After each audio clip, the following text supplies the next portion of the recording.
Hola a todos, saludos, buenas noches, espero que estén bien, bienvenidos una vez más a un jueves de reunión, de predicación, y vamos a dar chancecito para que algunos que están todavía entrando puedan hacerlo. Y bueno, como les había comentado, hoy el plan era retomar un poco el mensaje de la semana anterior, pero tocando un punto que había sido olvidado, no olvidado, pero lo había dejado atrás para no mezclar los temas. Entonces vamos a hablar del día de reposo, vamos a recordar un poco la historia y a volvernos a meter en la historia para entrar en este tema. Pero como siempre vamos a arrancar orando, vamos a pedirle a Dios que guíe la reunión, que guíe las preguntas, las respuestas, y pues obviamente que Dios sea el que se haga presente. La Biblia dice que cuando dos o más personas se reúnen en su nombre, Él se hace presente. Así que vamos a valernos de esa promesa para pedirle que por favor ocupe el mejor lugar de esta reunión para que hable a nuestro corazón hoy, que tanto necesitamos todos de escucharlo. Ok, entonces vamos a orar. Kevin, si puedes ayudarnos a orar. Claro. Gracias, amigo. Señor, una noche más para agradecerte, agradecerte tus cuidados durante toda esta semana, el hecho de que nos hayas guardado, que hayas guardado nuestra vida, nuestra integridad, que hayas guardado todas las cosas a nuestro alrededor para que podamos estar acá. A veces damos por sentado eso, pero realmente y ante lo que estamos viviendo en el mundo tenemos que reconocer que es un milagro que tú nos tengas aquí y agradecerte por eso en primer lugar. También queremos disponer nuestro corazón para que tú puedas hablar a Él, a nuestras necesidades, a todo lo que tú sabes que estamos viviendo. Queremos poder tener un corazón agradecido contigo independientemente de esas cosas que puedan agobiarnos y que puedan hacer que se robe la oportunidad de que tú puedas construir en nosotros. Así que quita de nosotros cualquier preocupación, cualquier afán, cualquier perspectiva que no te deje a ti actuar y cumple un propósito maravilloso hoy en nosotros, derribando estructuras y poniendo las que tú quieres establecer en nuestro corazón y en nuestra vida. Por favor, permite que los que aún no se pueden conectar puedan hacerlo pronto y puedan también escuchar lo que tú has preparado para hoy. Bendice las preguntas, las respuestas y el mensaje. Te lo pedimos en el nombre de Jesús. Amén. Amén. Bueno, muchas gracias. Como les decía, vamos a arrancar con preguntas, como siempre, si las hay, y así damos chance para que otros se conecten. Recuerden que también se pueden conectar por YouTube. Entonces, a pesar de que la conexión por Zoom es bastante buena, hay gente que no está tan acostumbrada a usarla. Entonces, por aquello de que se les sea más sencillo, ¿verdad? Siempre traten de enviar la invitación. Yo le contaba a alguien, yo creo que fue en el discipulado del martes, el grupo nuevo, que había una persona, no estoy seguro si fue Stanley Tam, no sé si Kevin se acuerda si es Stanley Tam o era otro, pero había una persona en los años 60, 70, que todos los días llamaba a 30 personas por teléfono. En aquel tiempo no, esa era la forma de comunicación, marcaba aquellos teléfonos de ruedita, ¿verdad? Los que se acuerdan o los vieron, los muy jóvenes no lo vieron, pero él hacía 30 llamadas del día antes de empezar a trabajar y siempre les preguntaba a los mismos 30, ¿estás listo para aceptar a Jesús hoy? Y algunos le tiraban el teléfono, otros no le contestaban, otros le decían que no, y otros, o algunos le decían que sí. Entonces oraba y luego volvía a meter a uno más en la lista para completar los 30. Así pasó muchos años de su vida. Estaba pensando cuando contaba esto, cuando lo compartí el martes, que nosotros tenemos que hacer un copy-paste a un link y mandarle a la gente solo diciéndole, aquí está. esta es la reunión a la que usted debería asistir el jueves. Y es muy fácil, se conecta ahí desde su casa, en la cocina, en el cuarto donde esté, escucha o ve, y es facilísimo poder dejar que Dios trabaje en nuestra vida, en nuestro corazón. Bueno, ya que oramos, vamos a ver si hay alguna pregunta hoy que Sí, hay quieran. una en el chat y Kevin está confirmando que sí, que fue Stanley Tam. Ah, Stanley Tam, perfecto, sí, sí, no me falló la memoria. Listo, Kirsten, buenísimo. Kirsten dice que si le puede explicar Mateo 10:34. Vamos a ir a Mateo 10:34. Si lo pudiera poner ahí, que por Mateo 10:34.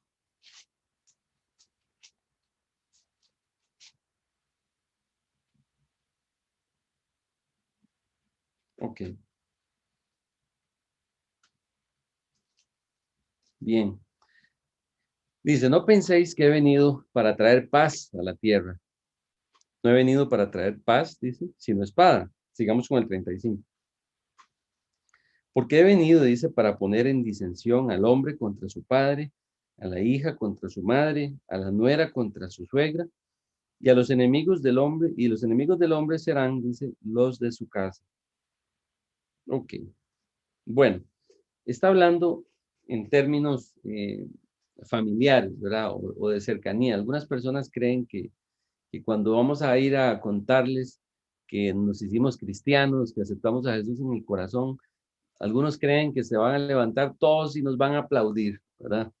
O todos nos van a decir, qué bueno, me alegro mucho, qué maravilla, no sabes lo que estábamos deseando que aceptaras a Jesús. Eso no pasa. Jesús, el nombre de Jesús es, sobre todo en esta época, siempre ha sido así, pero en esta época más, ¿verdad? Por las circunstancias en las que está viviendo, la sociedad que nos tocó vivir es una sociedad en donde el rechazamiento de la verdad es mucho más intenso. No es cierto que estamos en un tiempo donde la verdad fluye. Es difícil porque yo pienso que estamos en una época en donde aquella comparación que hizo Jesús con el camino ancho, ¿verdad? Que guía la perdición y el camino estrecho que guía la salvación, está mucho más definido ahora que en otras épocas. Así que Jesús mismo dice, no vayan a creer, dice, de que ustedes van a ser aplaudidos, felicitados o aprobados por la gente cuando les digan que ustedes decidieron seguirme. Es más bien al revés. Ahora, esto no quiere decir que sea siempre así.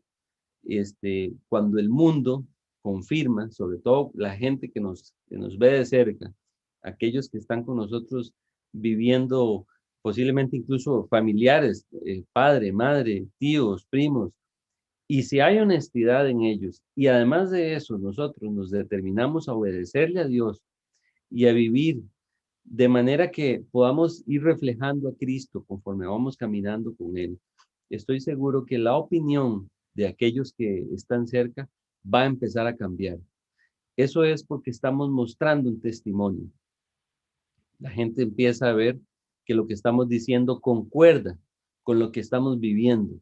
No de que no vayamos a cometer errores, porque errores vamos a cometer siempre. Todos los días vamos a cometer un error, pero es bueno también que ellos vean cómo reaccionamos ante nuestros propios errores. Yo recuerdo una vez que estábamos en una situación ahí familiar y yo me levanté de la mesa y me fui muy molesto.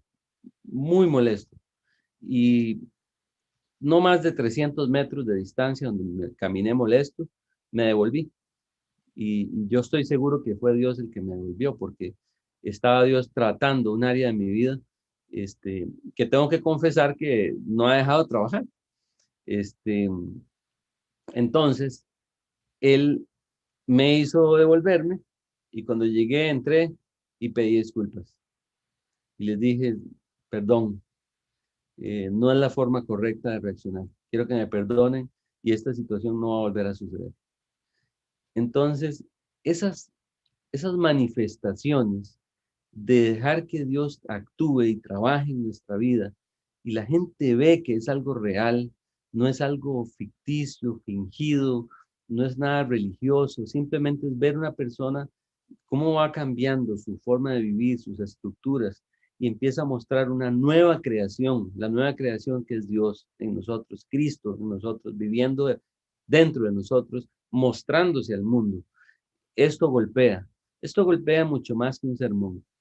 Yo puedo estar aquí hoy con ustedes, algunos, la mayoría tal vez no han interactuado mucho conmigo y no me conocen, pues creen lo que yo les estoy contando, pero la gente que sí me ha visto de años, posiblemente ha ido viendo cómo Dios ha ido trabajando en mi vida y sigue trabajando, nunca tratando de dar una impresión como de que ya Dios terminó conmigo y ya no hay nada que hacer y que soy una obra terminada. Todo lo contrario, soy una obra en proceso de construcción y esto implica errores, implica caídas, implica días tristes, implica también días de desaliento. Hoy les hablaba de eso a un grupo de niños en la escuela de nosotros.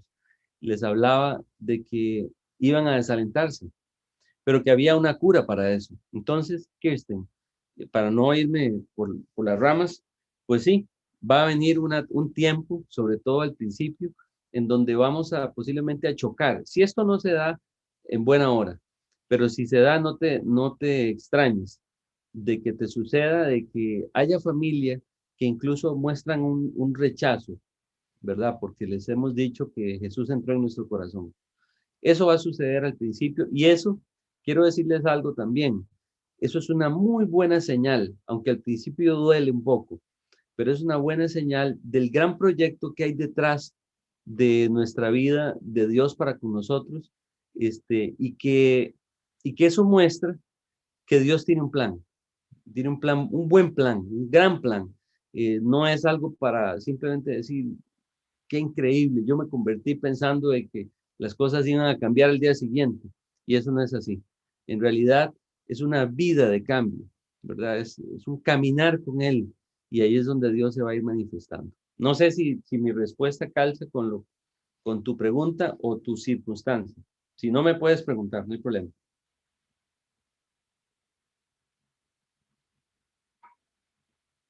Parece que está claro. Bien, dice. Perfecto. Ok. Bueno, no sé si hay alguna pregunta o si quieren profundizar ahí en el tema. ¿Alguna otra pregunta? No hay en los dos chats No. todavía. No. Ok. Ni manos levantadas. Eso me, Entonces, eso me da preocupación a veces. Digo, ¿será que está muy claro? Está tan enredado que mejor no pregunta a nadie. Bueno, no importa. Este, vamos a avanzar entonces. Vamos a ir a Juan. ¿Puedo hacer una pregunta? Sí, sí, claro. Es que está buscando lo que seguía en el pasaje. Justamente ahí, Edgar, en Mateo 10, que estábamos leyendo, leíste hasta el Hasta el 36. 36, sí. Ajá. Pero también habla el 37, el que ama padre o madre más que a mí no es digno de mí, el que ama hijo o hija más que a mí no es digno de mí, Claro, el que no toma su cruz y sigue en pos de mí no es digno de mí, 38.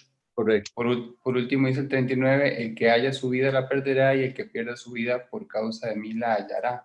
Ujú. ¿Podrías continuar? Sí, ok. Muy bueno. Casi sigo antes, pero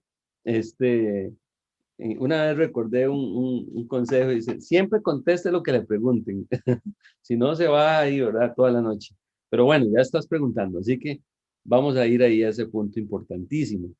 ¿Qué es lo que pasa, Kevin? Yo lo viví, esa parte yo la viví. Yo recuerdo mucha presión familiar, ¿verdad? Eh, ¿Cuál era la presión y por qué? Primero que todo es normal, ¿verdad? Es normal que la familia, pues obviamente en un cambio tan drástico en nuestra vida, algunos movidos por el mismo aprecio que nos tienen, entran en desconfianza, ¿verdad? Y empiezan a decir, bueno, ¿y qué pasa? ¿Qué será esto? ¿En qué se metió? ¿Y por qué ahora sí? ¿Por qué ahora así? Otros quizá que tal vez sí conocen algo del tema, se ponen felices porque pues ya conocen, pero los que no conocen empiezan a cuestionar, y empiezan a especular también, ¿verdad? Ahora, desgraciadamente, y esto es un trabajo súper hábil de parte del diablo, que ha puesto una iglesia cristiana a nivel mundial que da miedo en ocasiones. De verdad, en mi caso, por ejemplo, cuando a mí me decían que había, no sé, alguien relacionado con una iglesia y era evangélica o así, eso a mí, por lo menos en mi caso, era como que yo decía que me parece raro, ¿verdad? Por lo que yo había visto. Hay familias que han sido bombardeadas de estos temas. Entonces, claro, ¿cuál es la tentación? La tentación es que ellos, al cuestionar o al preguntar o, o decirnos, mire, pero como me dijeron a mí una vez, pero ¿por qué se metió en eso? Si usted es una buena persona. O sea, imagínese que estaba pensando más bien en términos humanos de que yo no tenía por qué cambiar y meterme, según ellos, ¿verdad?, en una religión que no era una religión, es una relación con Dios. Pero tenían temor. Con el tiempo, aquella estructura o aquella idea se fue disipando porque ellos fueron entendiendo que yo no estaba metido en nada extraño, ¿verdad? Cuando dice el que ama a padre o madre más que a mí, significa que viene esa tentación y yo pueda ceder a esa tentación. Entonces yo digo, no, no, no, está bien, está bien. Entonces, no se preocupen, yo no vuelvo a ir a esas reuniones ni voy a leer la Biblia y no se preocupen, todo está bien. Y ahí me quedo. Por eso dice, el que ama a padre o a madre más que a mí, dice. Porque el amor de Dios que inunda nuestro corazón en el momento que nacemos de nuevo, es un amor que nos impulsa a hacer lo que Dios quiere que hagamos. En aquella época, por ejemplo, imagínense lo que es para un joven como yo en aquella época. Yo tenía apenas 21 años y tenía todo un momento de juventud en esa época. Era universitario, estaba recién casi graduándome de ingeniería, este, tenía muchas actividades deportivas, amigos, fiestas, reuniones sociales, etcétera, etcétera. Y yo escogía los días domingos en aquella época para ir a una reunión parecida a esta, solamente que presencial, en la casa de un amigo a las 10 de la mañana. Y después de esa reunión íbamos a almorzar con creyentes o íbamos a compartir con familias que yo nunca en mi vida había visto. Yo sacrificaba, digamos, en un sentido, mi domingo. Y claro, aquello se había convertido en mi todo en ese momento. La gente decía, qué raro, pero ¿para dónde va los domingos? Porque yo salía de mi casa, no le decía nada a nadie porque yo era del SSC, Servicio Secreto Cristiano. Y me iba, escondía mi Biblia en un bolsito que tenía, me iba en un carro con unos amigos y me iba a la reunión, a la predicación, a la prédica. Y pasaba todo el día fuera. Llegaba en la tarde y me decía mi mamá, ¿cómo le fue? Y yo, bien, pero yo no decía nada. Y entonces ya empezaban las miradas, ¿verdad? Pues, con qué raro, ¿qué le pasa? Pero, claro, qué raro porque yo un domingo jamás. Un domingo era para andar en bicicleta, para ir a la playa, para estar con mis amigos. Y todo lo que estuviera con mis amigos, o sea, todo lo que no fueran mis amigos en ese momento era raro. Y sobre todo si sabían que iba con una Biblia en mi mano. Hasta que un día ya les expliqué y les dije, quiero que sepan que estoy yendo a unas reuniones, así, así, ahora estoy cambiando eh, de mi círculo social, no se preocupen, no me estoy vistiendo extraño, ni estoy ahí en una cosa rara, no se preocupen, aquí no va a pasar nada extraño. Con los años, esto fue cambiando.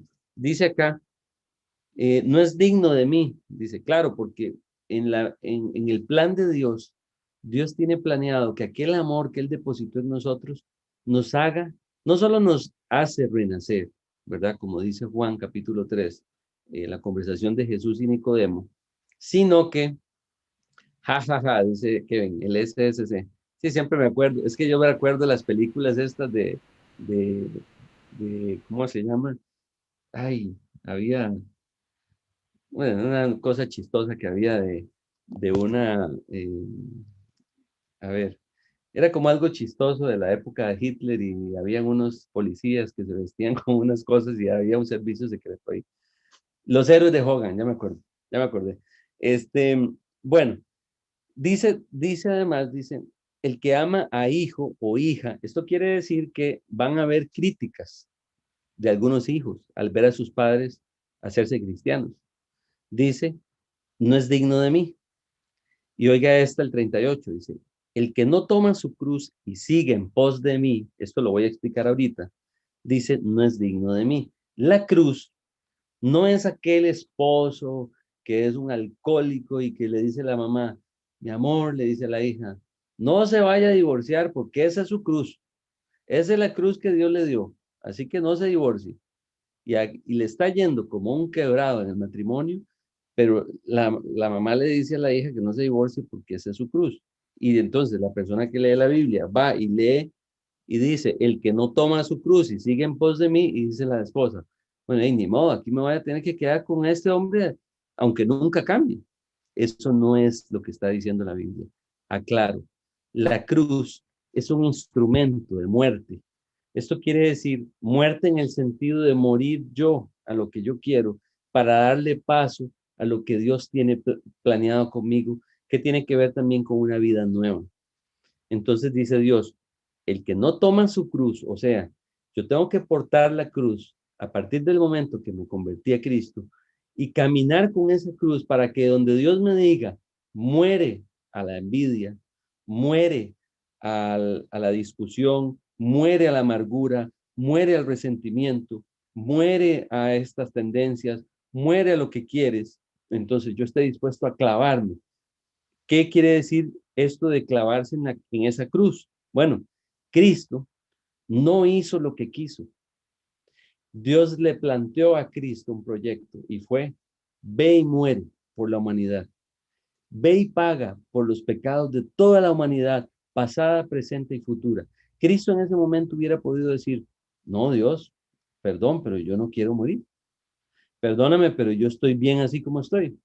Yo no voy a ir a sufrir y no estoy dispuesto a pasar ese dolor y ese sufrimiento y la humillación en ese proyecto que me estás proponiendo. Y Jesús hubiera hecho lo que quería.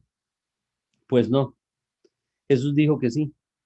Y dice la Biblia que él cerró su boca, dice, como cordero, dice, iba al matadero.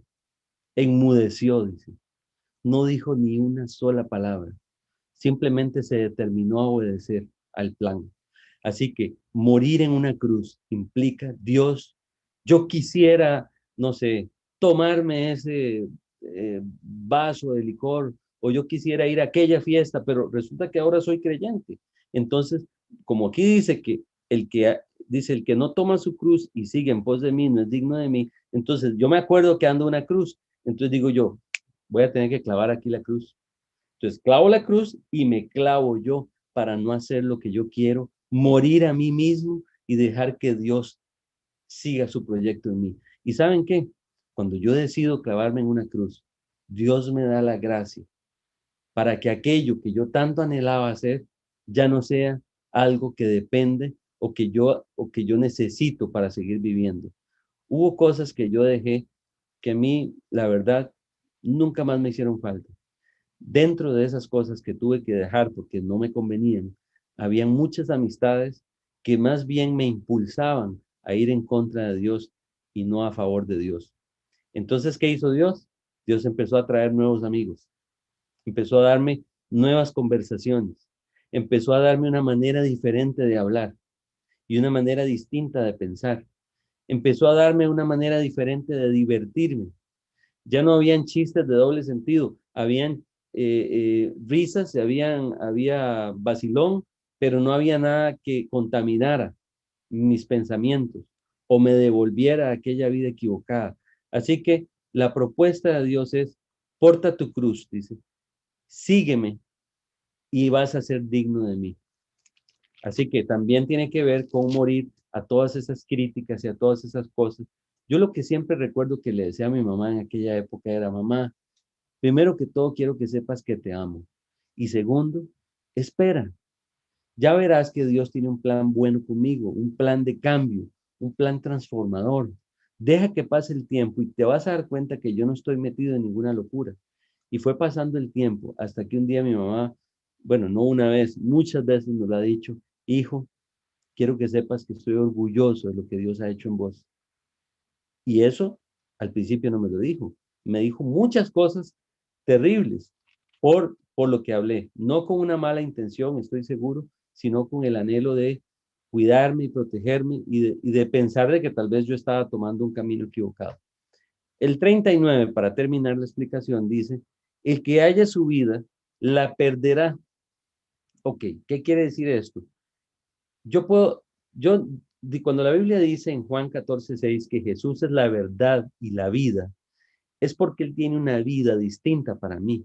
Dice, segunda de Corintios, dice, las cosas viejas pasaron y aquí todas son hechas nuevas, dice. Esta nueva vida, esta transformación y este proceso este, de cambio que vamos a empezar a experimentar a partir del día que le conocemos, me está hablando de la nueva vida que Dios me está proponiendo.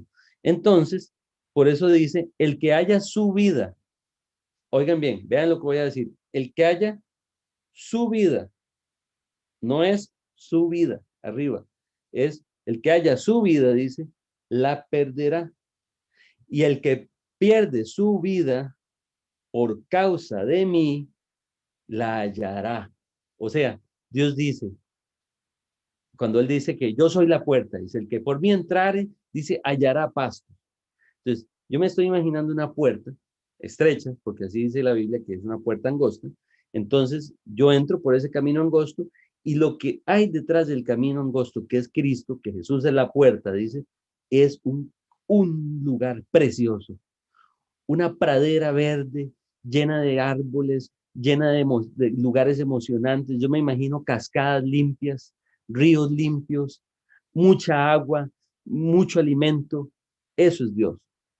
Claro, desde afuera, cuando estamos afuera sin cruzar la puerta, no vemos nada.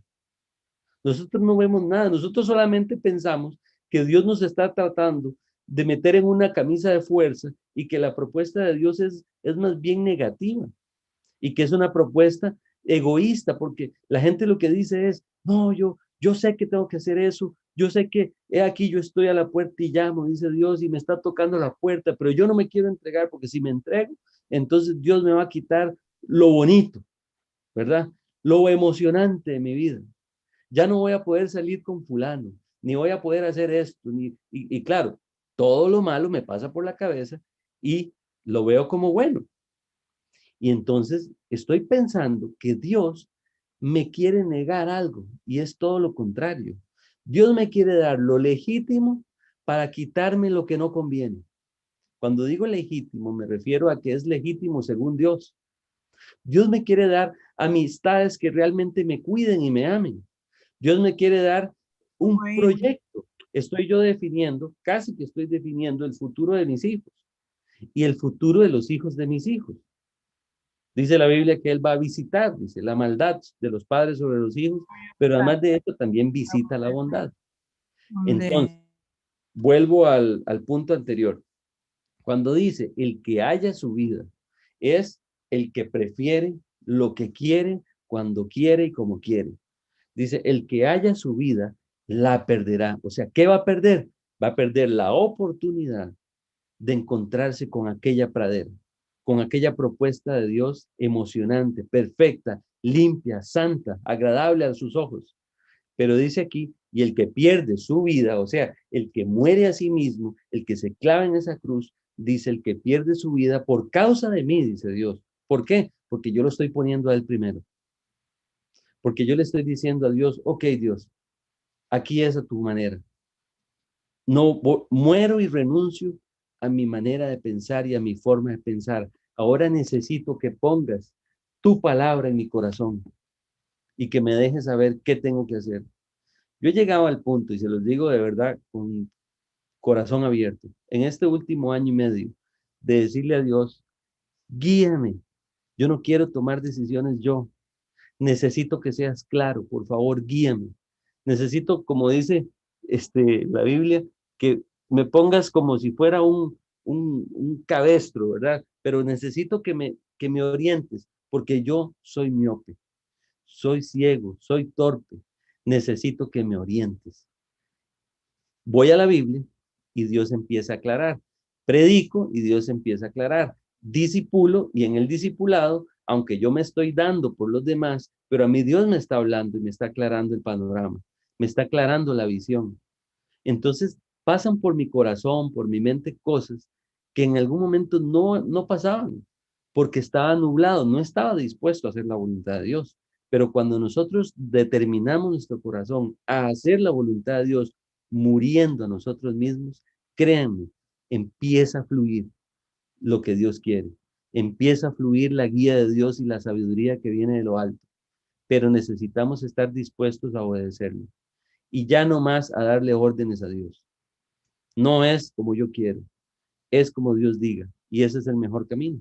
Por eso Él dice que Él es la verdad, dice, el camino y la vida. Es verdad, es el camino que me va a guiar para que yo pase por Él y es la vida. Él es la vida. No hay vida sin Él. Ese es el punto. ¿Ok?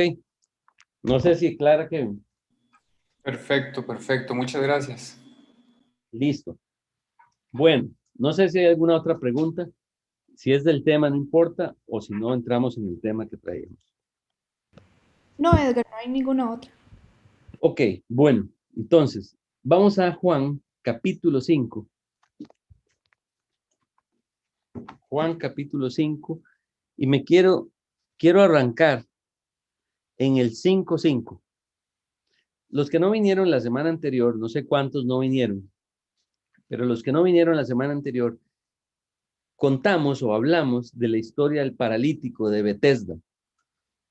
Este estanque que estaba cerca de la puerta de las ovejas.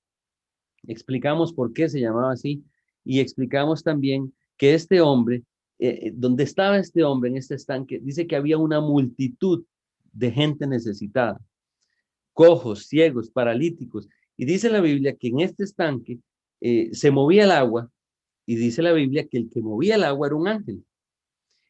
Claro, ellos no veían el ángel, ellos solamente veían el movimiento del agua. Y en ese instante donde se movía el agua, el que primero tocaba el agua se sanaba completamente. Pero decíamos que para un ciego, incluso para un cojo, era fácil ir de primero a tocar, sobre todo aquellos que estaban ayudándoles y les decían, corra, eh, váyase directo y corra. Entonces, si yo lograba tocar el agua, se iba a sanar y la ceguera se le quitaba, podía ver claramente y ya estaba sano de su mal. Así que, dice el 5:5, dice, y había allí un hombre que hacía 38 años que estaba enfermo. O sea, imagínense. Hablamos de las imposibilidades del hombre. Hablamos lo que implicaba ser un paralítico y cómo este hombre había pasado 38 años de su vida. No eran 3 años, eran 38. ¿Ustedes se imaginan lo que es estar ahí toda esa vida? Paralítico, sin moverse, donde los amigos seguramente tenían que irlo a traer a su casa, llevarlo al lugar, llevarle la comida, seguramente, cómo les avisaba y él solamente iba al estanque para sanarse. ¿Se imaginan cómo volvía este hombre a su hogar con el corazón despedazado porque no había podido tocar el agua? Se imagina usted la necesidad de este hombre, que su situación más compleja de su vida, porque no creo que tuviese otro anhelo más que poder caminar, seguramente para ya no depender de otros, para no ser avergonzado, para poder comer. Él no podía trabajar. Y en esa época, el que no trabajaba no podía comer. Tenía que mendigar para poder tener comida y le daban, no creo que le dieran manjares, eran lo más barato, lo que sobraba. Era un hombre realmente con muchas, muchas dificultades. 38 años viviendo así. Lo explico de esta forma porque muchas veces leemos la Biblia y no nos imaginamos la circunstancia de la situación. Tenemos que permitirle al Espíritu Santo que amplifique nuestra visión para entender realmente cuál era la condición de este hombre y cuál es la condición nuestra. Antes de Cristo, sin haber llegado a los pies de Jesús, yo también estaba paralítico. Un paralítico no puede avanzar en la vida. Un paralítico no puede hacer cosas. Está imposibilitado de hacer. Quiere, pero no puede. Esa es nuestra condición sin Dios. Queremos, pero no podemos. Hoy, con Cristo en el corazón, les puedo decir, no solo queremos, sino que todo lo podemos. Tenemos 7,000 promesas en la Biblia, de las cuales nos podemos tomar diariamente y decirle a Dios, Señor, conoces mis anhelos. Y yo sé que estos anhelos no te son ocultos. Y no solo no te son ocultos, sino que son posibles para ti. Porque para ti no hay nada imposible. Entonces, cuando este hombre dice que tenía 38 años, enfermo, dice en el 6 que cuando Jesús lo vio acostado y supo que llevaba ya mucho tiempo así, le dijo, ¿quieres ser sano? ¿Se imaginan qué pregunta? ¿Quieres ser sano? ¡Qué locura! Que Jesús mismo le pregunte a uno, ¿te gustaría que yo te cambie lo que más deseas? ¿Lo que más anhela tu corazón? ¿Te gustaría quedar sano? Yo no sé por qué situación usted está pasando hoy, pero solamente póngase en el lugar de este hombre. Piense en lo más complicado que usted está pasando hoy. Imagínese que Jesús le está preguntando, ¿te gustaría que te resuelva eso? Yo no sé ustedes, yo ya estoy pensando en la mía, en mi opción, y a mí sí me gustaría que Dios lo cambie. Me encantaría que Dios cambie eso. Pero, claro, ya hemos crecido un poco, hemos entendido, como lo vamos a ver hoy, para qué son las pruebas, y siempre le digo a Dios, Dios, si es tu voluntad, cámbialo. Pero si tienes un plan con esto, adelante. Eso sí, te pido que no me destruyas. Te pido que me des la gracia para pasar la circunstancia con buena actitud. Y cuida a mi familia, cuida a mi hogar, cuida a mis hijos. Y dame todas las enseñanzas que hay detrás de cada prueba. Así que, según Dios, volviendo a la historia, cada hombre está enfermo. Todos los que hoy están allá afuera sin Cristo, y si usted se conectó hoy por primera vez y usted se reconoce paralítico en algo, porque Dios trajo esa parálisis con un propósito, solamente para que usted pudiera verse en un espejo y decir, este soy yo, estoy paralítico y necesito un cambio. Entonces Dios hoy le está dando esperanza a través de esta historia. ¿Quiere ser sano? Le dice Jesús. Entonces, en el 7, dice, Señor, le respondió el enfermo, no tengo quien me meta en el estanque cuando se agita el agua. Entre tanto que yo voy, dice, otro desciende antes que yo. Claro, dijimos la semana anterior que el hombre está pensando en sus posibilidades. El hombre está pensando en la forma de cómo él solucionaría la situación, la circunstancia. Este hombre no se está imaginando el poder de Dios. Este hombre solamente dijo, bueno, aquí la forma de resolver la situación es que alguien, dice, me meta en el estanque cuando se agite el agua. Pero dice, y que entre tanto que yo voy, otro no descienda antes que yo, para que yo pueda ser sano. Pero imagínense toda esta explicación de este hombre a Jesús, y Jesús seguramente lo ve, y como le digo yo a mi hija chiquitica, le digo yo, qué cosa más linda, le digo yo, cuando la veo que está tratando de hacer algo y no puede y se cae y esto y lo otro, entonces yo llevo, la tomo y me la llevo, y ella sonríe. Yo me imagino a Dios así. Seguro Dios dice, qué cosita más linda este paralítico. No sabe lo que voy a hacer. En este momento, le dicen el 5:8, levántate, le dice, toma tu lecho y camina. Levántate, toma tu lecho y anda. Este es el milagro de Dios. ¿Cómo suceden los milagros? No tengo la menor idea cómo suceden. No sé. Yo no entiendo el poder de Dios. Yo no sé, es más, no sé ni por qué, pero Dios nos hace partícipes de cosas así. Usted dirá, Edgar, ¿usted ha vivido algo así en su vida? Sí, lo he vivido. Sí, y los que me conocen saben a lo que yo me refiero. Sí, lo he vivido. Lo he vivido 3 veces en 20 años. Y créeme que levántate, toma tu lecho y anda. Para mí es una frase que me martilla en el corazón y me devuelve a la época donde yo no podía ciertas cosas y Dios trajo la solución de una forma milagrosa. Jesús dice, toma tu lecho y anda. Jesús requiere que recibamos bendiciones para ampliar el concepto que nosotros tenemos de Él mismo. Los más favorecidos en el proyecto de los milagros de Dios, de cómo actúa Dios con nosotros, somos nosotros mismos. Dios ensancha su territorio, ensancha su concepto dentro de nuestro corazón. Ya dejamos de ser simplemente espectadores que están viendo a Dios casi del tamaño de nosotros mismos, ¿verdad? Bueno, sí, Dios y todo, qué bonito la Biblia, qué bueno estudiar la Biblia, qué bueno discipularse, pero es que a mí nunca me ha pasado un milagro así. Bueno, siéntese en primera fila, viva para Cristo, determínese y espere. Determínese no a hacer, porque al final nosotros, vamos, como lo vamos a ver ahora, no podemos hacer nada si Él no lo hace. Simplemente determínese a qué, a seguir adelante. Y esto es un proyecto, decía un amigo hace muchos años, esto no es una carrera de 100 metros plano, esto es un maratón. Y los maratones se corren con paciencia. No es el que sale ahí en carrera y en los primeros, ya cuando va a los 500 metros, va todo agitado, ya se tiene que salir de la carrera. No, no, no, vaya trotando despacio, disfrute la vista, si puede conversar con el de la par, converse, no se afane, porque es una carrera de larga distancia.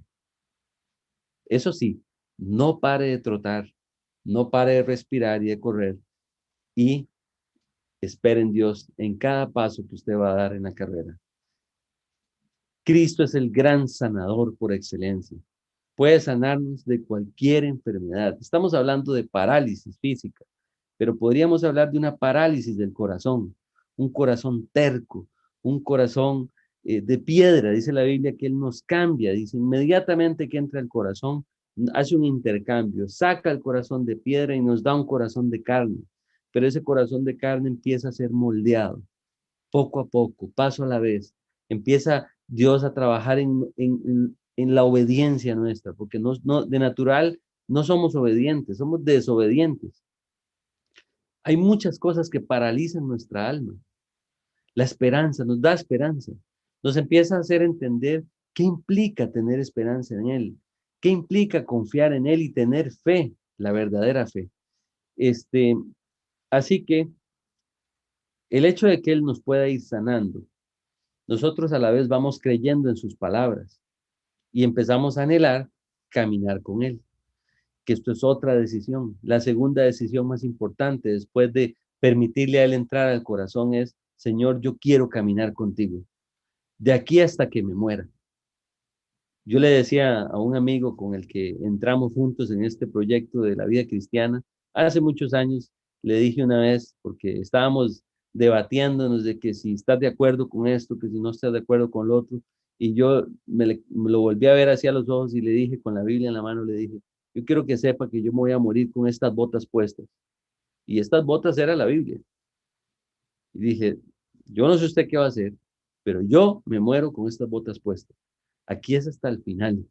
Yo sí quiero morir como un creyente que cada día se determinó, no perfecto, no sin error, pero sí determinado a ver cuál es el plan, cuál es la voluntad de Dios. Esta frase de levántate, toma tu lecho y anda, requería una determinación por parte del paralítico. Jesús necesitaba que el paralítico hiciera algo. Esto fue una orden de Dios. Dice, toma tu lecho, levántate y anda. Entonces él tenía que seguir instrucciones. Toma su lecho, se levantó. Usted se imagina lo que es levantarse. Esto tiene un significado importantísimo en la vida cristiana. Todas las veces que la Biblia dice, y se levantó, siempre está hablando de una persona determinada. No es aquí me quedo hasta que Dios conteste, y aquí voy a esperar, y aquí me voy a morir esperando. Créame que en muchas cosas se va a morir esperando, porque Dios también necesita determinación. Dios nos guía, Dios nos habla, nos orienta, pero Dios necesita que tomemos una decisión. Claro está, cuando ya la decisión es clara. Jesús le dijo, levántate, toma tu lecho y anda. Ahora que si el paralítico hubiera dicho, bueno, vamos a interpretar la instrucción, dice el paralítico, levántate, toma tu lecho, ve y recoge unas cosas allá, ya ahí se desvió. Ya inventó. El paralítico está interpretando algo que Jesús no dijo. Yo tengo que ser literal con lo que Dios me diga. Levántate, toma tu lecho y camina. Entonces él tenía que hacer eso en esa secuencia. ¿Qué es andar o caminar? Andar en una nueva vida, dijimos. Al instante, dice el 9, que el hombre fue sanado, tomó su lecho y anduvo. Veo, él siguió las instrucciones. Dice que al instante, aquel hombre se sanó, dice, lo sanó Dios, dice, y tomó su lecho y anduvo. Y oigan bien, y aquí entramos en el tema que hoy vamos a hablar. Y era día de reposo aquel día. Qué curioso, ¿no? Podía haber sido otro día, pero Jesús dijo, voy a escoger el día de reposo porque tengo un plan. En los momentos posteriores a nuestra conversión, vamos a empezar a experimentar una vida distinta a la que teníamos antes. Si ya has nacido de nuevo, tu vida empieza a cambiar, o al menos tienes un deseo de que las cosas cambien. Tienes algún impulso de vivir diferente. Este anhelo se va a ir manifestando de manera plena conforme camines con Cristo. Y toda tu incapacidad e imposibilidad para vivir la vida va a empezar a disiparse poco a poco. Hay una parálisis moral también que va a empezar a ordenarse, va a empezar a enderezarse, va a empezar también toda esa discapacidad para vivir la vida de una manera libre, de una manera, como lo veníamos hablando, con esperanza. Empezamos a descubrir que Cristo terminó con muchas estructuras. Cristo en la cruz eliminó muchas estructuras en nuestra humanidad, solamente que vamos a irlas descubriendo poco a poco. Él las eliminó en un momento, en el momento de decir, Señor, consumado es. Ya los puedes perdonar, ya les puedes dar la vida nueva. Ya hice lo que a mí me tocaba. Así que cuando Dios te alcance o nos alcance, somos libres de muchas ataduras, muchísimas, de complejos, de incapacidades y sobre todo libres para confiar en Él. Ahora que el mundo habla de tantos derechos y tantas libertades, pues déjeme decirle que no hay momento como el hoy en donde el mundo tenga un derecho, pero no hace uso de ese derecho. Y es el derecho de ser amado y perdonado por Dios y que le cambie la vida a Dios. El hombre quiere todos los derechos, pero menos ese, porque quiere ir en contra de Dios. Démosle gracias a Dios, o dale gracias a Dios, porque esta historia puede ser tu experiencia. Te puede pasar lo mismo que un hombre de 38 años. Yo tenía 26 años en ese estanque de Bethesda y nada pasaba. Era conocido este lugar. Hablábamos de que estaba en el trayecto hacia el templo. Quiere decir que todos los fariseos pasaban por ahí para ir al templo. No era casualidad que Dios tuviera esta situación y este escenario ahí planeado. ¿Qué creen ustedes que dijeron los fariseos cuando vieron al paralítico caminar? Porque tenían 38 años de verlo. El paralítico era parte del escenario. Era como un mueble más, ¿verdad? Como un accesorio más del ambiente. Los fariseos pasaban, veían al paralítico ahí acostado, intentando tocar el agua. Pero ¿qué se imaginan? ¿Ustedes creen que los fariseos cuando vieron al paralítico dijeron, wow, ¿qué es ese milagro? ¿Cómo estás caminando? ¿Cómo lograste hacer eso? ¿Qué te pasó? No le preguntaron eso. ¿Saben qué le dijeron? ¿Qué le dijeron este grupo de fariseos al paralítico? Le dijeron, ¿qué haces cargando esa camilla? Esto a mí me parece una locura. Le dijeron, ¿qué haces cargando tu camilla? Dice, entonces, dice el 10, los judíos dijeron a aquel que había sido sanado, es día de reposo, no te es lícito llevar tu lecho. ¡Wow! Era día de reposo aquel día. Van a leer muchas veces en la Biblia acerca del día de reposo, pero lo más increíble es que estos hombres no pusieron su mirada en lo importante. La mayoría del mundo sin Dios hace eso. En vez de ver lo importante, ven al lado contrario de lo importante. No se asombraron por el milagro, no se alegraron por el paralítico después de 38 años de verlo sufrir. Nadie lo felicitó, nadie, si hubiéramos estado en esta época, nadie se tomó el selfie con el paralítico para decir, lo voy a poner en mis redes para engrandecer el nombre de aquel que te sanó. No, simplemente lo cuestionaron. ¿Cómo se te ocurre cargar tu lecho en el día de reposo? Ustedes se imaginan, es que analizándolo, es hasta chistosa la pregunta. ¿Cómo se te ocurre cargar el lecho el día de reposo? O sea, totalmente fuera del foco que Dios quería o quiere o pretende que los hombres tengan. Es lo mismo que hablábamos al principio. Cuando uno acepta a Jesús en su corazón, hay gente que le dice, pero ¿cómo te volviste loco? Pero nadie está viendo que dejamos lo malo, que ahora sonreímos, que tenemos esperanza, que ahora algunos, no era mi caso, pero algunos ya no quieren fumar, que otros ya no quieren las malas amistades, que ya están empezando a disfrutar su vida porque no la disfrutaban, que otros ya no son depresivos y ahora más bien tienen esperanza y están con gozo en su corazón cuando nunca lo habían experimentado, pero la gente está poniendo más atención. ¿Estás cargando ese lecho en un día de reposo? ¿Cómo se te ocurre? Esos son los fariseos. Ese es el mundo sin Dios. ¿Qué haces cargando esa camilla? ¿Por qué? Porque nadie se la cargó. Además de eso, él la cargó, ¿verdad? Y eso era ilícito en ese momento, según ellos. Ahorita lo vamos a explicar. ¿Qué prohibía Dios el día de reposo? No prohibía que no hicieran cosas. Simplemente Dios, con un objetivo, instauró el día de reposo para que no hicieran actividades lucrativas, pero no tenía nada que ver con lo que hoy implica el día de reposo. Yo tuve la oportunidad hace algunos años de hacer un viaje y estuve conversando con un judío en Israel precisamente y le pude preguntar acerca de estas cosas. Y él me explicaba cómo en el día de reposo, porque estuvimos un sábado en Israel, ahí no se mueve nada, sobre todo en la zona del Mar de Galilea, que es una zona súper rural. Y ahí es donde están la mayoría de los judíos ortodoxos. Ellos ni siquiera hablan por celular, ni siquiera prenden una luz, no utilizan los carros. Además de eso, no pueden poner una licuadora, no pueden abrir la refrigeradora. Entonces ellos, para poder comer, pues tienen que dejar comidas fuera del refrigerador que no se pongan malas, porque no pueden usar nada. Pero Dios nunca dijo eso.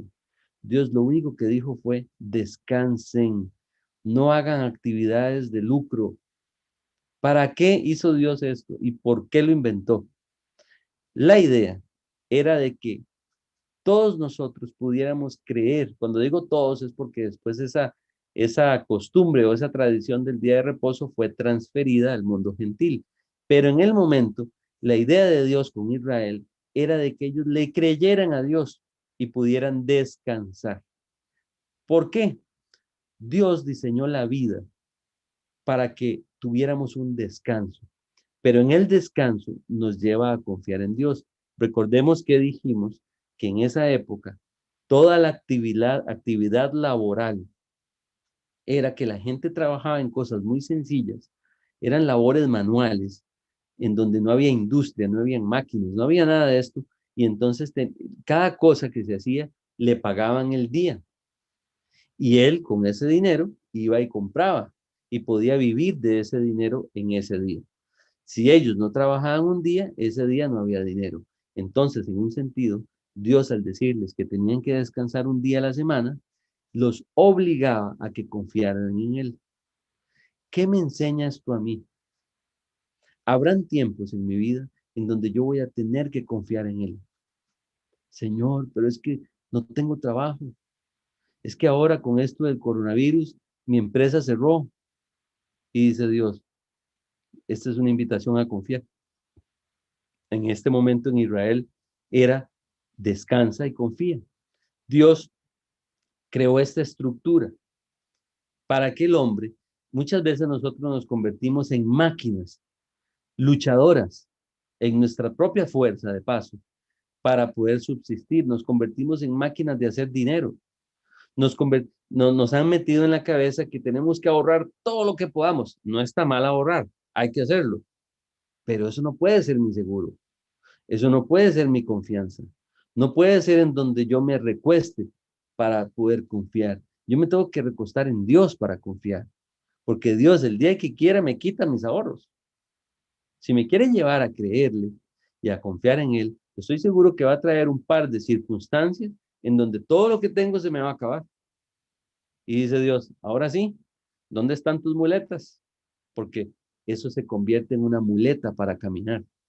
Nuestro trabajo se puede convertir en un Dios.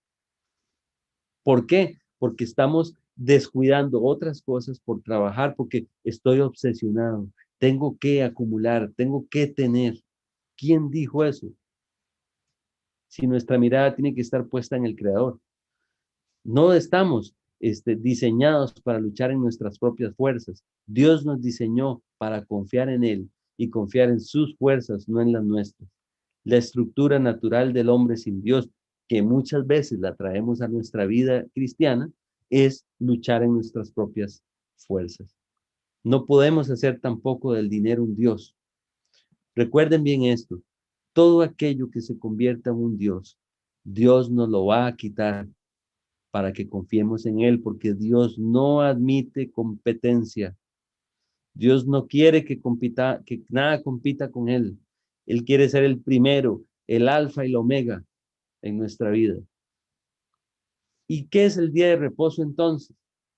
Dios llama a Israel y le dice, mira, aunque los demás no se den cuenta, yo le voy a enseñar a los demás a través tuyo. Así que vamos a instaurar el día de descanso para que aprendas a confiar. Y yo te voy a pedir ese día que no hagas nada lucrativo y que confíes en mí y que sepas que yo te voy a proveer ese día. Generalmente, en estas sociedades ocurría lo que dijimos, cada quien iba al día. El hecho es que Dios le dice al pueblo de Israel, yo voy a hacer un milagro en ti.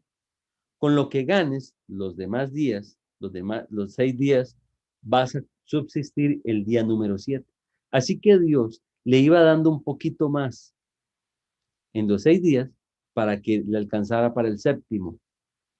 Dios no solo ordenó que descansaran los seres humanos, también ordenó que la tierra descansara. Por eso la Torá, dice también que la tierra tiene que descansar. En Israel, yo también me dedico a un tema de un negocio agrícola. En Israel, la agricultura funciona así. 6 años seguidos producen y el año número 7 no lo tocan. No tocan la tierra, la descansan. No siguen dándole vuelta a la tierra con ningún cultivo, ni siquiera con otro, simplemente no lo tocan. Descansa un año y vuelve otra vez a trabajarse el año siguiente. Cada 6 años dejan de sembrar. Y la pregunta era, ¿y esto para qué? Bueno, la tierra tiene que reposar y tiene que recuperarse de los nutrientes. ¿Y qué va a pasar, Dios, si dejamos reposar 1, 2 o 100 hectáreas? ¿Qué hago? Y dice Dios, no te preocupes, yo te voy a suplir en los 6 años primeros del suficiente dinero para que en el año séptimo no toques esa tierra y puedas vivir de lo que hiciste en los 6 años primeros. Y Dios le enseñó al hombre entonces que podía descansar en él. Esto no quería decir que no podía tocar una mesa o mover la mesa y que no pudiera hacer cosas o abrir una refri o encender una luz. El hombre llevó al extremo, como la mayoría de las veces, llevan la palabra de Dios y lo llevan a un plano tradicional, a un plano de reglas y situaciones impuestas por hombres, en donde, como les dijo Jesús a los fariseos, ustedes invalidan la palabra de Dios con sus tradiciones.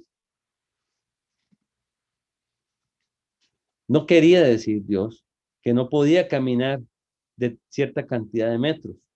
Sabes que a veces en la Biblia dice que la ciudad tal estaba a un día o 2 días de reposo de camino. Es decir, que nada más podía caminar esa distancia para llegar a la ciudad. Es que hasta esas leyes se ponen, porque dicen, sí puedes caminar a un día de reposo, pero no más de eso. O sea que tampoco es tan estricta la cosa. En el caso del reposo verdadero, ¿cuál es el verdadero reposo que Dios nos plantea? La confianza en Dios, todos aquellos que hemos nacido de nuevo, viene cuando nosotros invitamos a Jesús al corazón. Cuando Dios entra en nuestra vida, entra para darnos paz y descanso. Ese es el verdadero reposo. Existe un lugar de paz, de impacto, un lugar de estabilidad, donde Dios nos enseña nada más a confiar en Él. En ese lugar, o este lugar se llama el reposo de Dios. O, como dice un estudio, el reposo de la fe, pero este es el reposo que Dios trae a la vida del hombre. Así que un hombre sin Dios, puede hacer todos los días de reposo que quiera, pero si no tiene a Cristo, nunca va a reposar. Todos tenemos problemas y seguimos teniendo problemas, pero no depende de nosotros resolverlos. Tenemos que confiar en Dios. Él sabe nuestras limitaciones, sabe nuestras circunstancias. Así que, ¿qué tenemos que hacer? Orar. Tenemos que presentarle.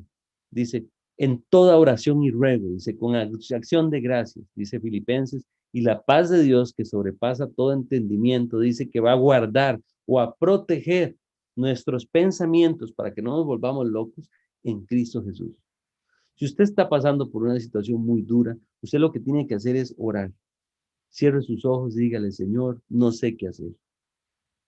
No puedo descansar, no estoy durmiendo, me comí todas las uñas, no sé qué voy a hacer, no sé qué ideas, no tengo ideas.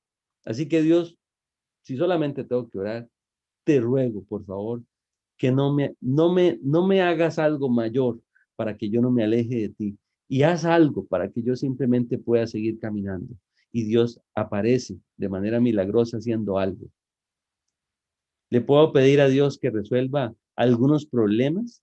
Claro que sí. Yo le puedo pedir a Él lo que sea. Dios está ansioso de que yo le pida con todo mi corazón y con todas mis fuerzas. Tengo que pedirle que saque adelante mi vida. No importa cómo, pero que la saque adelante. Solamente trate de no darle instrucciones a Dios. Dios sabe cómo hacer las cosas, pero solamente dígale, Dios, yo te necesito. Necesito que cambies estas circunstancias o que me cambies a mí en medio de las circunstancias, pero haz algo que me aliente, que traiga aliento a mi vida. Así que yo puedo confiar en Dios. Para ser feliz tenemos que aprender a confiar en Él, a confiar en Cristo.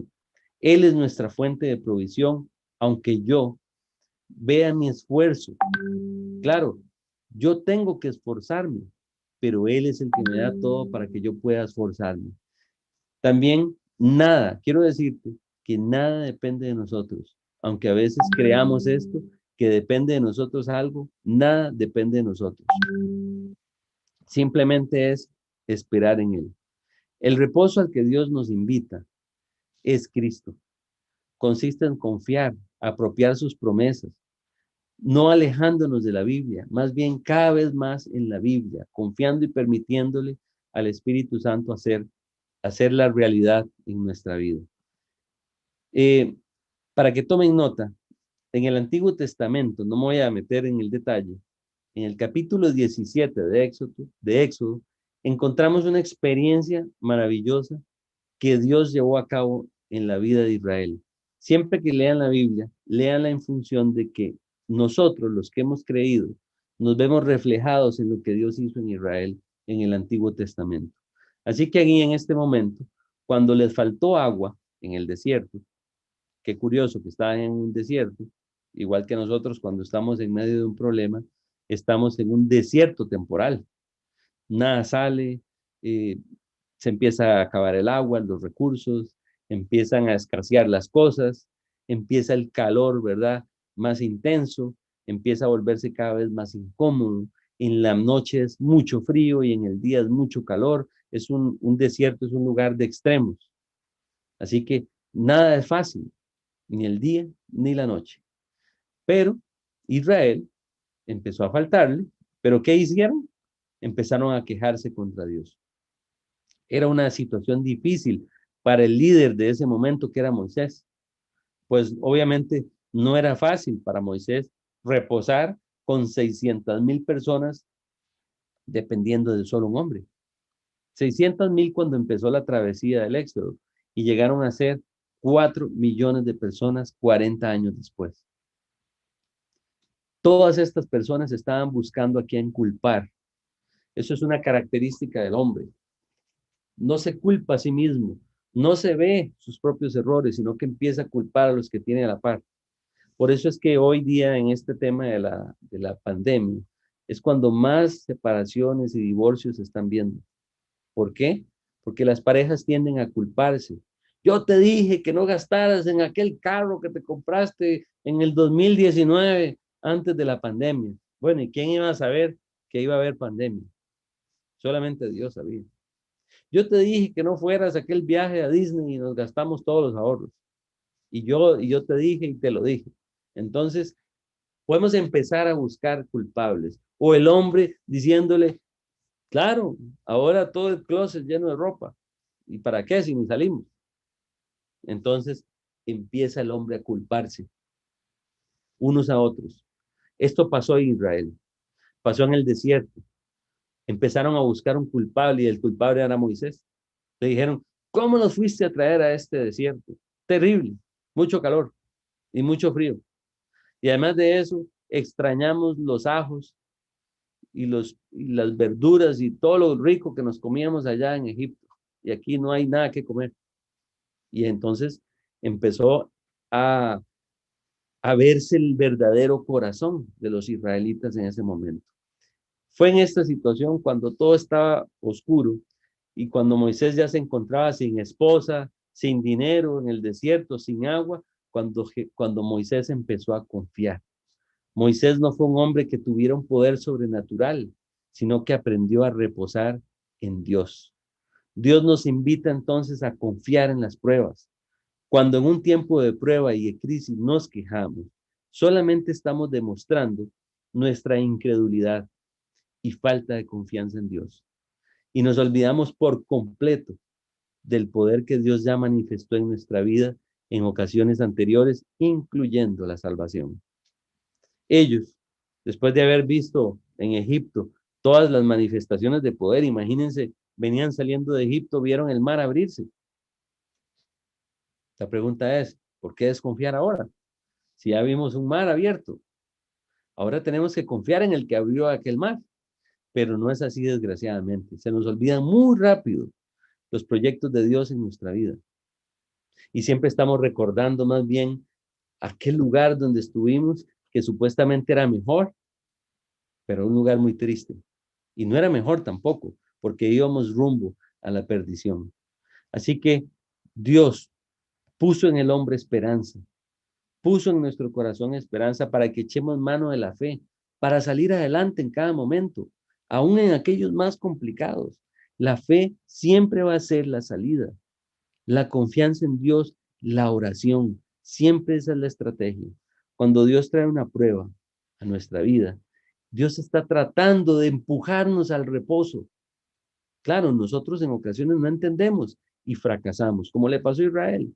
Israel en el capítulo 17 de Éxodo desconfió y en el capítulo 20 del libro de Números vuelve a pasar por una situación similar y vuelve a fracasar otra vez. No crean, son ciclos en nuestra vida.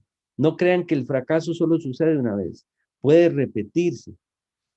Por eso es que Dios necesita traer muchas pruebas hasta que aprendamos a depender de verdad de Él en todas. Los judíos fallan de nuevo en el capítulo 20 de Números. Se encontraron en una segunda prueba y su conducta fue exactamente la misma que la primera. Así que entonces, ¿de qué se trata la vida cristiana? Se trata de cómo reaccionamos en medio de las pruebas. Si nosotros empezamos a entender y aprender y a depender de Dios para reaccionar bien, aquella reacción se va a convertir en un hábito. Por eso es tan importante entrar en el reposo de Dios desde el principio para aprender a reaccionar correctamente en las pruebas. En esta situación, Moisés se volvió a encontrar igual, sin dinero, sin esposa, sin agua y con una multitud mayor, desesperada, que ya estaba pensando en matarlo. Imagínense. Pero ante esta situación, Dios le prometió también que lo iba a sacar adelante, así como lo sacó adelante en el pasado. Eso es muy importante. Ustedes y yo tenemos que recordar las victorias que Dios logró en nuestra vida en el pasado y volver a confirmar nuestra fe y confirmarnos en nuestra esperanza y obediencia en un sentido a la forma como estamos reaccionando. Pedir perdón si es necesario y seguir adelante y decirle, Señor, perdóname. Otra vez estoy aquí desconfiado, otra vez estoy aquí pensando solamente en lo que yo puedo hacer y no en lo que tú puedes hacer. Así que perdóname, límpiame y sácame adelante de esto. De esto se trata la vida entonces. Tenemos que sacar la queja de nuestra vida y tenemos que darle cabida a la gratitud.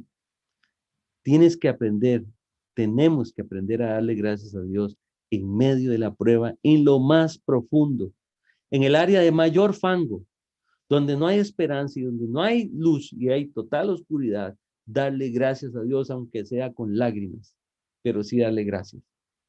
No puedes volverte en contra de tu Creador. Es el peor error que puedes cometer. El hecho de no conformar nuestra vida a la palabra de Dios, lo único que trae como efecto inmediato es una ceguera espiritual y nos hace pensar que sí estamos sirviendo a Dios cuando no estamos sirviéndolo a Dios. En verdad andamos en nuestras fuerzas y solamente en este momento Dios planea golpes estratégicos a nuestra vida, a nuestro corazón, que resultan ser pruebas para que esto nos devuelva al reposo. Esto es cuando hablamos de que las pruebas son bendiciones disfrazadas, porque finalmente nos devuelven al reposo del cual nos habíamos perdido. Hebreos 4:10 dice, porque el que ha entrado en su reposo, también ha reposado de sus obras, como Dios de las suyas. Dios me llama a un descanso constante. Solo hay dos tipos de reacciones posibles. Una, ante una emergencia. La número uno es paz y reposo. Y la número dos es pánico y miseria. Así que ahí tiene los dos caminos para escoger paz o reposo o pánico y miseria. Dice que el que entró, dice, en ese reposo ha reposado de sus obras. Así que Dios me está llamando a esa paz. Yo podría decirle a Dios, Señor, quiero decirte con honestidad que no estoy en esa paz, pero la necesito y sé que tú eres el que está por encima de cualquier circunstancia y puedes traer esa paz que sobrepasa todo entendimiento. Por eso Dios no me dice que yo tengo que entender la paz. Claro, a veces cuando estamos hablando con una persona y le decimos estas cosas y está desesperada, la persona llora y dice, es que usted no me entiende. No, el que no entiende es él.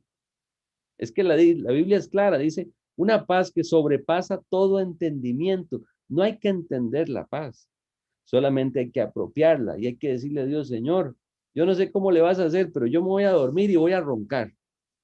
Y mañana veré qué vas a hacer. Yo voy a confiar en ti, porque mi confianza está puesta en ti. Claro está, voy a ser diligente con todo lo que yo tengo que hacer y está en mis manos hacer. No es ese comportamiento irresponsable. Voy a descansar en ti, aunque ya es un desastre y no hice nada para resolverlo. No hice lo que me tocaba. Cuando Dios trae un problema, Él no quiere que lo enfrentemos solos, sino que lo glorifiquemos por medio de nuestra confianza. Pues aquí vivimos para glorificar a Dios en todo y en todo momento, en toda circunstancia. Así que por terrible que sea la circunstancia, Dios tiene un plan, un propósito, hacernos felices y que nosotros podamos reposar en Él cada vez más. Volviendo a la historia, y para terminar, dice que aquellos judíos le dijeron al hombre, ¿qué haces llevando tu camilla en el día de reposo si no es lícito? Imagínense hablando de legalidad. No existe esa palabra en un milagro. Jesús quería que ellos entendieran que se habían vuelto locos, imponiendo reglas, imponiendo cosas que no existen y que él nunca dijo. Él fue claro en sus instrucciones. Ellos fueron los que malinterpretaron las instrucciones. Esto es incomprensible de verdad. No te es lícito llevar tu lecho después de verlo caminar. Imagínense qué locura. Cuando le hablamos a una persona de Cristo, la persona tiene el derecho de pensar lo que quiera, pero le estamos hablando de Jesucristo, el Salvador. Él puede poner atención a cualquier otro detalle, como estos fariseos, ¿verdad? Que se concentraron en lo menos importante. Los religiosos vieron la camilla, pero no vieron el poder de Dios. Así que es increíble cómo a la hora del milagro en nuestra vida hayan personas que todavía pongan más atención a los detalles que no edifican, que no tienen importancia. No se trata de una religión, lo que Dios nos está invitando, se trata de una relación personal, una relación eterna, para siempre. Nunca tendrá fin. Jesús entrará al corazón de algunos. Si hoy hay gente aquí que viene por primera vez, yo voy a hacer la invitación al final de cómo aceptar a Jesús por primera vez y por única vez, porque no se acepta 2 veces ni 3 veces, se acepta solamente una vez en la vida. Y si usted ya lo aceptó, pues usted puede simplemente volver a entender qué pasó. Esto también es muy sano. Aquel hombre contestó con la sabiduría que Dios nos da cuando nos convertimos. Cuando nos convertimos, Dios pone en nosotros palabras sabias sin nosotros darnos cuenta. Este, aunque muchos nos van a hacer preguntas y muchas no las vamos a poder responder. Pero yo recuerdo cuando yo me convertí a Cristo, que yo lo único que pensaba cuando escuchaba las verdades era, ¿en dónde he vivido todos estos años sin esto? Sin Dios. Todo era un regalo inesperado. Cada reunión, cada prédica para mí era un regalo inesperado.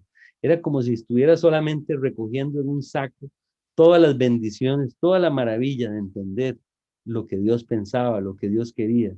Todo era una bendición. Así que en Juan 5:11 dice, y él respondió, el que me sanó, él mismo me dijo, toma tu lecho y anda.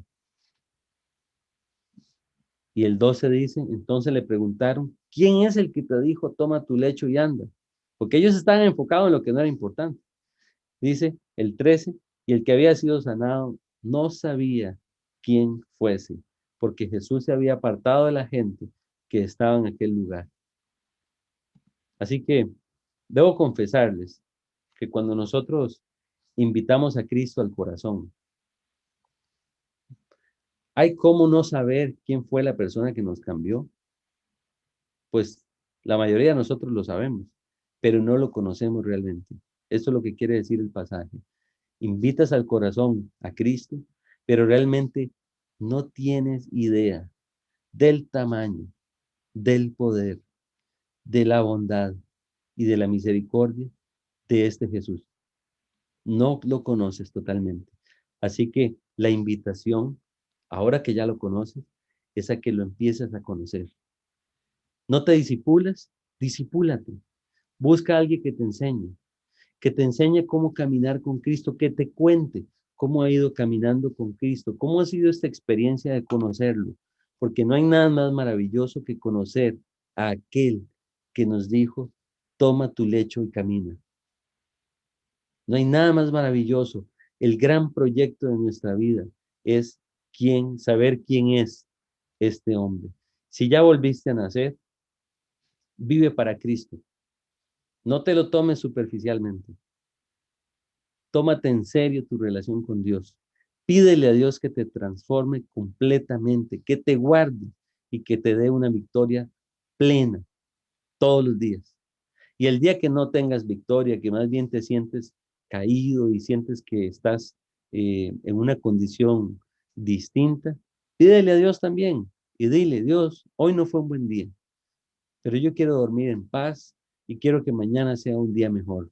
Así que te pido por favor que me renueve las fuerzas. Dice la Biblia también que Él le renueva las fuerzas, dice, al que no tiene ningunas. Y si todavía no has vuelto a nacer, entonces yo quisiera invitar a aquellos que no han vuelto a nacer, que le den la oportunidad a Dios de entrar en su corazón. Así que voy a terminar la reunión orando, voy a orar y ahí donde estás, si no has invitado al corazón a Jesús, puedes invitarlo en este momento. Voy a orar, repite ahí, no tienes que repetir con el micrófono abierto, puedes repetir en tu mente o repetir con el micrófono cerrado. Al final, Dios no necesita escuchar con micrófono. Él ya te está escuchando, ya está viendo tu corazón ahí donde estás. ¿Qué tienes que entender? Que eres pecador. Número uno, que así como estás, no puedes entrar a la presencia de Dios el día que te vayas de esta vida temporal y terrenal. La otra es que Él ya pagó por tus pecados. Él pagó el precio. Dios le puso una misión a Jesús y fue nacer, vivir y morir como Dios hecho hombre. Él se hizo hombre, pero además de eso se hizo culpable por ti, por mí y por todos, por un pecado que Él no había cometido. Él simplemente se echó las culpas de algo que no cometió, de un problema que no era de Él. Dice la Biblia que Él cargó sobre sí mismo los pecados, todos los pecados, la maldad, la suciedad, los malos pensamientos, las tendencias equivocadas, todo lo cargó como si Él hubiera pecado. Y Él pagó, por eso Dios castigó en Él el pecado de todos nosotros.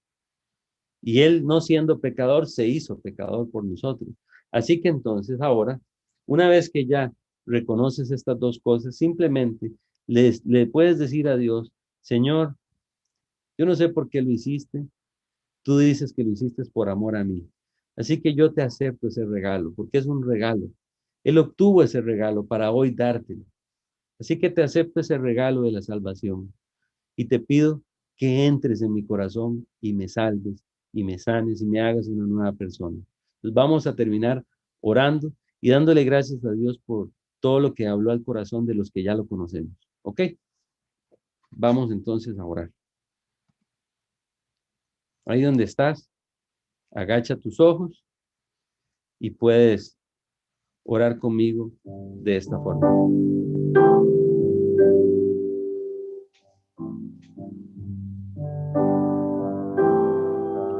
Padre, gracias Dios. Gracias por mostrarme tu amor una vez más. Me lo has mostrado de muchas formas. Me lo has mostrado cuando resolviste cosas por mí que yo no podía resolver. Y no me di cuenta que eras tú. Has trabajado en mi corazón. Has tocado muchas veces la puerta de mi corazón. Y yo, sin entender, no sabía que eras tú, Dios. Ahora sé que tu palabra dice que estás ahí tocando la puerta del corazón y quieres entrar. He aquí yo estoy a la puerta y llamo, dice la Biblia. Si alguno oye mi voz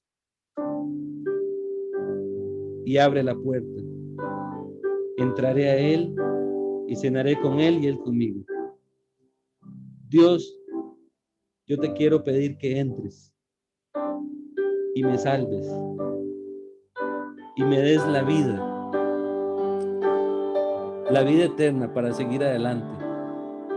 Quiero convertirme en tu hijo y quiero que seas mi padre. Perdóname, Dios, por caminar lejos de ti. Perdóname por ignorar tus verdades, por ignorar tu palabra. Dame un amor por tu palabra y un amor por tus cosas. y dame también la fidelidad para seguirte hasta el final de mis días. Reconozco que eres Dios hecho hombre, como ahora escuché. Reconozco tú, Jesús, pagaste en esa cruz por mí cada pecado, cada maldad, sin haber cometido un pecado. Gracias, Señor, por entrar y por salvarme, y te he pedido todo esto en el nombre de Jesús. Amén. Ok. ¿Qué vas a hacer? Decirle a la persona que te invitó que oraste. Número 2, buscar una Biblia y empezar a leerla. Lee el libro de Juan. Empieza a conectarte todas las veces que puedas y pídele a la persona que te invitó que te guíe a alguien que te pueda enseñar la Biblia, o si esta persona que te invitó te puede enseñar también. Y mucha gente dice, ¿y ahora qué? ¿Qué hacemos? Bueno, esta es una iglesia.